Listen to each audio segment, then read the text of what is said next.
Dax, tapos ka nang kumain. Anong dapat gawin? Anong dapat gawin? Magliligpit.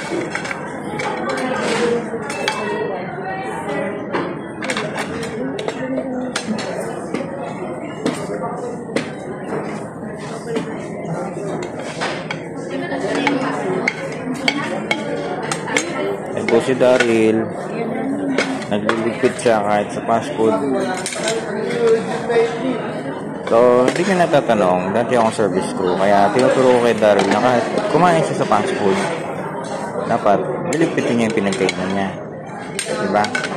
Bilang turong na rin sa ibang tao. Ayan. Tulong nyo na rin yan sa ibang tao. No? So, maging malinis tayo, hindi lang sa bahay. Kahit nasan kayo, maging malinis tayo. Okay?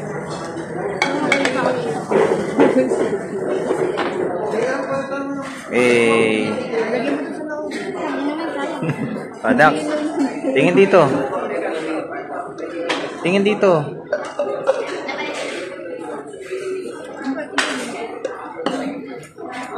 Okay na yan, huwag mo nang guluhin yan. Oh, di ba? Ang linis na. Oh. Ang linis na. Very good.